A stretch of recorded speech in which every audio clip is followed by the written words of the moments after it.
Salam à tous. Donc, on reprend donc le Likutei Moharan, Torah 18, Baruch Hashem. On est arrivé à la Hoth Gimel, donc à la lettre 3 de la Torah 18. Donc, en résumé, Rabbeinu Akadosh est en train de nous expliquer comment on peut entreapercevoir les plaisirs du monde futur, avoir un paradis sur terre, goûter au paradis sur terre, de sentir Hachem, la douceur d'Hachem. C'est d'entreapercevoir un peu le but de la création qui est de faire kiffer chaque Neshama et comment aussi pouvoir dévoiler celui qui est détenteur de ce secret-là, qui est le Mashiach, qui est le Tzaddik de la génération, chez qui est enfermé justement le secret du but de la création et du plaisir caché dans le but de la création, qui est le Tzaddik ou le Mashiach. Rabbi nous explique que tout ça, ça s'obtient par le fait qu'on va travailler notre colère, qu'on va travailler notre émouna dans les épreuves de colère, et que lorsque l'on a une épreuve de colère, qu'on est mis à l'épreuve dans la colère et qu'on arrive à travailler dessus et à transformer à toutes sortes de niveaux, à transformer cette colère en pitié pour la personne en qui on voudrait se mettre en colère, par la force de l'aïmouna, de se dire que c'est Akadosh Baruch Hu qui a organisé ça, et Akadosh Baruch Hu, il a fait ça pour mon bien, et que moi je dois juger positivement la personne qui est en face de moi, etc., de transformer la colère en miséricorde et non en cruauté. À ce moment-là, on s'inclut dans la neshama du tzaddik. Donc on va commencer à pouvoir entreapercevoir le but de la création et les plaisirs cachés de la création que Kadosh Baruch Hu, il a caché, que le tzaddik, lui, il connaît. Et on va donner au tzaddik la possibilité, au Mashiach, de se dévoiler, de prendre sa place de manig, de prendre sa place de dirigeant, et donc de pouvoir lui aussi à son niveau dévoiler la miséricorde d'Hachem, adoucir la colère divine, et pouvoir nous dévoiler au monde entier donc les secrets de la création et le bonheur qui est renfermé dans le but de la création. Donc on avait dit qu'il y avait deux niveaux de colère divine. Il y avait la colère divine de base, qui est normalement liée à l'idolâtrie mamash. À ce moment-là, lorsqu'il y a la vraie colère divine à cause de l'idolâtrie, les tzadikim, quoi qu'il arrive, ils sont conscients, ils sentent, c'est palpable dans l'air cette colère divine. Donc ils se lèvent pour pouvoir prendre en pitié le peuple et donc adoucir les rigueurs. Mais lorsque la colère divine, elle n'est non pas due à de l'idolâtrie mamash, mais à un manque de émouna, un niveau de foi qui a chuté, d'accord. À ce moment-là, hein, la colère divine, elle est beaucoup moins perceptible. C'est une colère divine qui est très, très, très faiblement perceptible, puisque la colère divine d'Hachem, c'est qu'un instant. C'est marqué que qui regarde et à peau, sa colère, elle est d'un instant. Donc, si elle est encore plus réduite, parce que c'est pas à cause de l'idolâtrie, mais à cause d'un manque de émouna, donc cet instant, il devient très, très, très, très, très faible. Et donc, les tzadikim, eh ben, à ce moment-là, ils n'apparentent pas le fait qu'Hachem, il a voilé sa face. On a dit que la colère divine, c'est un voilement de la face d'Hachem. Il n'apparente pas le voilement de la face d'Hachem à une colère divine, mais il l'apparente simplement au fait que pour eux, s'ils sont point Hachem, s'ils voient qu'Hachem, sa face, elle est voilée, simplement qu'ils ne sont pas dignes de prendre le poste de manig, le poste de dirigeant du Ham Israël. Et par contre, quand nous, on va maintenant transformer notre colère en miséricorde, on donne au tzaddik à ce moment-là la possibilité, on couronne le tzaddik de la couronne de la direction du Ham Israël, où le tzaddik va sortir de sa fausse humilité et va prendre conscience de son rôle et de son importance et va diriger le Ham Israël et donc sortir le Ham Israël de la colère divine dans laquelle il était et pouvoir dévoiler la face d'Akadosh Baruch Hu, la miséricorde d'Akadosh Baruch Hu. Très bien. Maintenant, on est arrivé à la lettre Gimel. Rabbeinu nous dit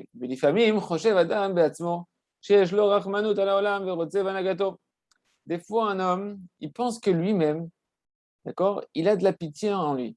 Il pense qu'il est rempli d'un sentiment de pitié, de miséricorde et d'empathie pour le peuple, pour le monde entier. Et donc, il veut prendre les rênes de la direction du peuple juif ou du monde pour pouvoir gérer le monde et prendre en pitié le monde comme lui il comprend qu'il faut prendre en pitié le monde. Hein, c'est un peu on va pas parler forcément des rabbinim, même s'il y a aussi au niveau des rabbinim, mais même les hommes politiques, etc. Soi-disant, ils veulent prendre en pitié le peuple pour savoir comment gérer le peuple. En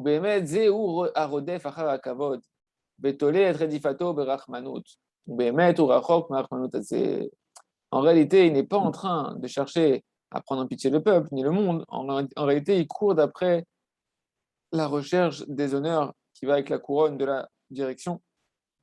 Et il fait dépendre sa volonté de prendre la direction, non pas de la recherche des honneurs, mais de sa miséricorde, qu'il a de la miséricorde pour les nations, enfin pour le peuple, qu'il a de la miséricorde pour l'humanité.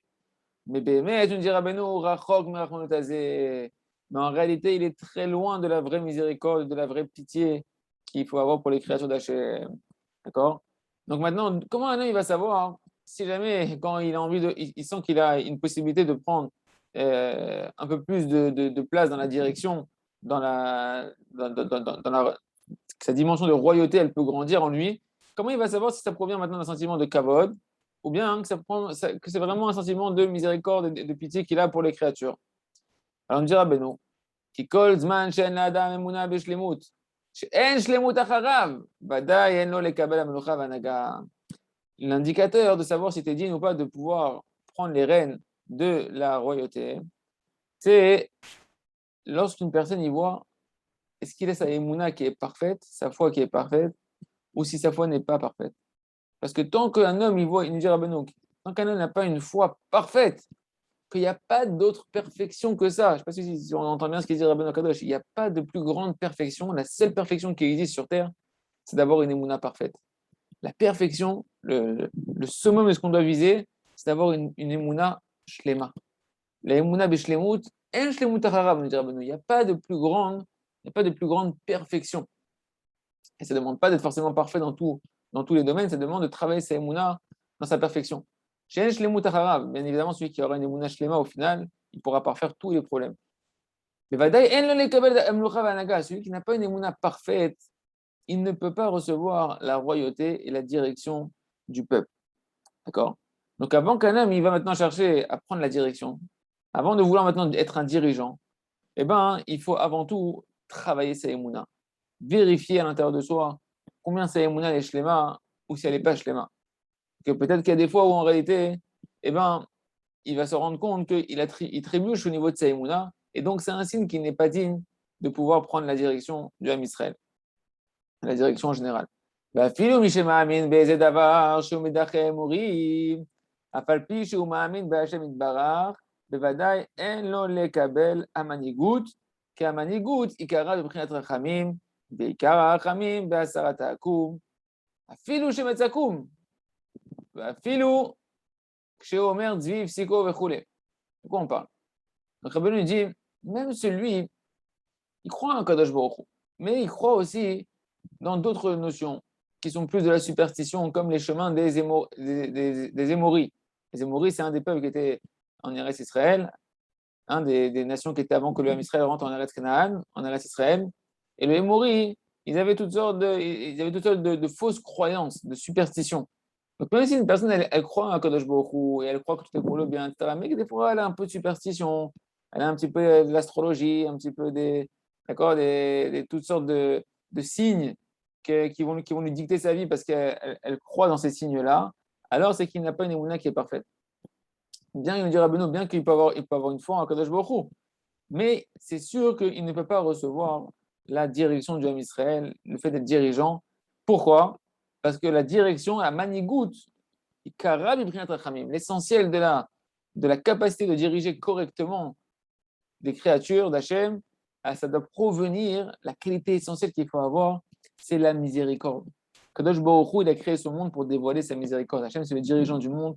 Il a créé ce monde pour dévoiler sa miséricorde, comme on a vu dans la Torah 17, Chelek Alev, du Likutei Moharan, et la Torah 17, Chelek Bet, du Likutei Moharan. Kadosh Baruch Hu, il a créé le monde, il a créé que pour voir les points positifs qu'il y a dans chaque juif. Hachem, il ne voit pas le mal que dans chaque juif. Hachem, il est que miséricorde et il nous a créé pour qu'on connaisse la miséricorde. Le dirigeant du monde, celui qui veut, au niveau humain, prendre la direction du Ham Israël et qui est fait pour la direction du Ham Israël et donc pour la direction du monde, il doit être à l'image d'Hachem, c'est-à-dire être un dirigeant rempli de miséricorde, qui à travers lui, on prend conscience de la miséricorde d'Hachem. À travers lui, comme on a vu dans la Torah 17, le tzaddik, son travail, c'est qu'il voit tout le temps les points positifs, il est tout le temps en train de voir même chez le plus grand des fauteurs, encore comment Hachem peut se délecter de lui, comment trouver encore une pierre précieuse à l'intérieur de lui, une bonne pensée, une bonne parole, une bonne action. D'accord? Ça, c'est le manig. Le manig, il doit être rempli de rachamim. Et cette rachamim nous dit Rabbeinu, veika rachamim ba'asarat akum afilu shemetz akum. Pour arriver à la vraie rachamim, qui est la rachamim qui se rapproche de la rachamim d'Akadosh Baruch Hu, bien qu'Hachem il est infini dans sa miséricorde, mais celui qui va pouvoir vraiment être proche de nous faire transparaître la miséricorde d'Hachem sur terre à travers sa miséricorde à lui qu'il a du peuple, eh ben, il faut qu'il arrive à retirer toute l'idolâtrie qui est en lui, même un soupçon d'idolâtrie, il doit le retirer. D'accord? Il doit ne plus avoir aucune superstition, aucune fausse croyance à l'intérieur de lui. Et même si, filou, même si jamais maintenant il a c'est des petites fausses croyances qu'il a. D'accord? Des petits signes qui vont lui dicter sa vie. Comme par exemple, il lui dit Rabbeinu, Moshe Omer Tzvi Psiko. Il dit par exemple, c'est la gazelle qui m'a Psycho, il a croisé une gazelle, le bonhomme était en chemin. Il était en chemin, maintenant, il partait il traversait la ville de l'est à l'ouest, et il voit que vient à sa rencontre une gazelle qui vient et qui lui coupe le chemin dans un sens opposé à la direction où il allait, et il se dit, ouais, si cette gazelle elle m'a coupé le chemin, c'est un signe que je dois arrêter d'aller dans cette direction-là, c'est pas un bon siman, etc. Effectivement, on doit faire attention aux allusions d'Hachem, mais on ne doit pas être dans la superstition. Là, si on rentre dans la superstition et qu'on commence à prendre toutes sortes de messages à partir de ce que les goïms ils disent que c'est à une importance, d'accord, et que la personne elle rentre dans une superstition, à ce moment-là, c'est un manque de émouna et c'est un siman que la personne elle ne peut pas avoir, elle ne peut pas prendre la direction de Israël, parce que la miséricorde totale, la vraie miséricorde, elle provient en réalité de l'annulation de l'idolâtrie et donc de la perfection de la émouna. Seulement une personne qui connaît Hachem, qui connaît la miséricorde d'Hachem, qui a foi que Hachem il est que miséricorde, qu'Hachem il est que amour, qu'Akadosh Baruch Hu, il voit que le bien. Seulement celui-là qui a cette émouna shlema, que Hachem il aime sans condition, c'est que lui qui peut être dans la miséricorde parce qu'il sait qu'il doit être à l'image d'Hachem. Et donc, ce dirigeant-là, lui aussi, va être à l'image d'Akadosh Baruch Hu, d'être dans cette miséricorde totale pour le peuple, dans cette pitié pour le peuple véritable. Et donc, sa direction qu'il va prendre en commande du Ham Israël, ça va être une direction de miséricorde qui provient de la émouna qu'il a dans la miséricorde d'Hachem, dans l'amour d'Akadosh Baruch Hu. Donc, ne peut être véritablement Rahman, véritablement miséricordieux, que celui qui a une émouna shlema. Parce que celui qui croit maintenant dans des signes de superstition, il n'a pas comme il a encore de l'incroyance à l'intérieur de lui, il n'a pas une foi totale. Donc sa miséricorde, elle n'est pas parfaite. Parce que celui qui ne connaît pas Hachem dans sa miséricorde totale, qui ne connaît pas Hachem dans son amour inconditionnel, eh ben, il ne peut pas lui aussi être dans cette dimension d'une grande miséricorde pour pouvoir diriger le peuple.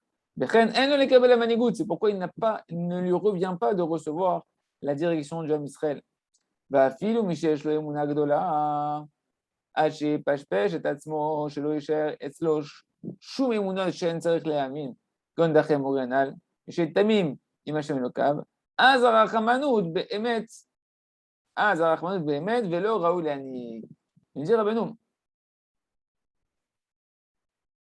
même celui qui a une grande émouna, non, tant qu'un homme il n'a pas maintenant, c'est pas introspecté à l'intérieur de lui, tant qu'une personne ne s'est pas introspectée à l'intérieur de lui, qu'il ne lui reste aucune fausse croyance, comme les conduites du Émori.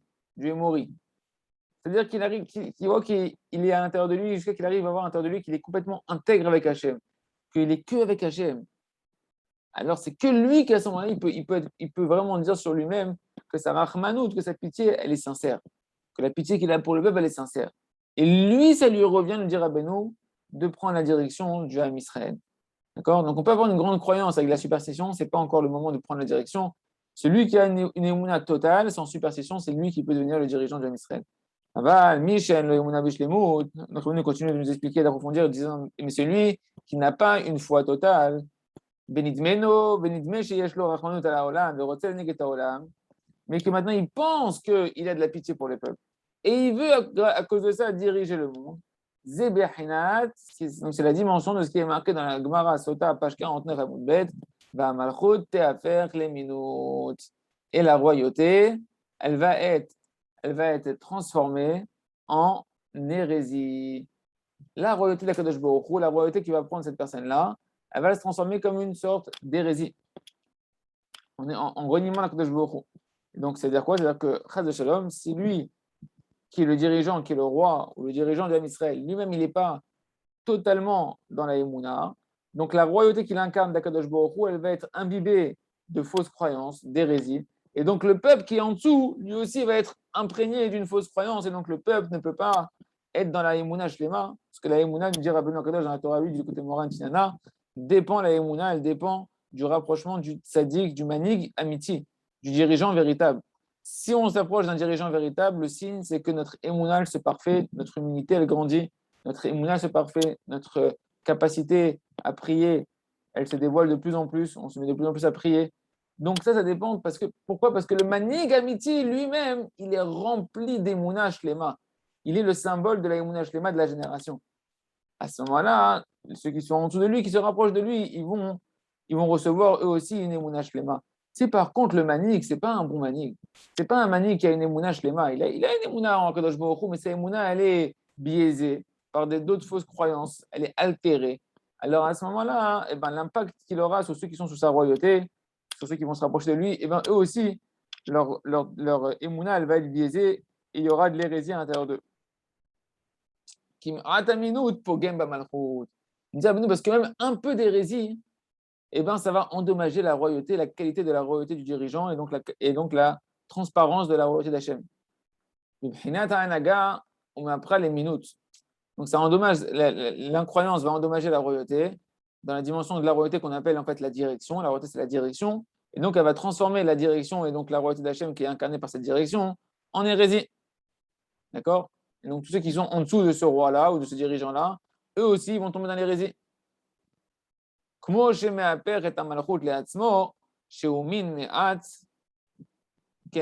la même manière que lui, ce dirigeant, il prend la royauté pour lui, alors qu'il est encore un petit peu incroyant, il lui manque un peu de perfection de sa émouna, il a encore un peu de superstitions et des fausses croyances à l'intérieur de lui.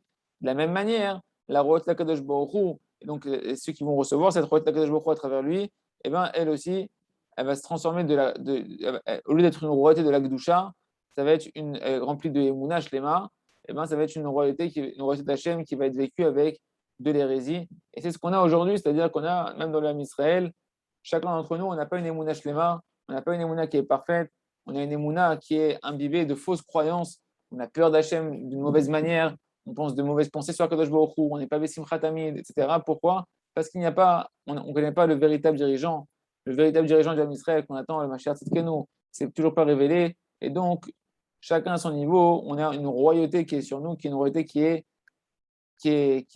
comme elle est, et pas une royauté, une émouna qui est défaillante. Et c'est pour ça que Rabbeinu Akadosh a dit qu'il faut énormément prier pour se rapprocher des tzadikim amitim, parce que même s'ils ne sont pas dévoilés, rappelez-vous qu'on a dit que tant que la émouna n'est pas parfaite à l'intérieur de nous-mêmes, les manigim, ils sont cachés. Même si ils ne sont pas dévoilés, le fait qu'on prie pour se rapprocher des tzadikim amitim, les manigim, les dirigeants, ils sont là. Le manig de la génération, il est là, même s'il est caché, il est là.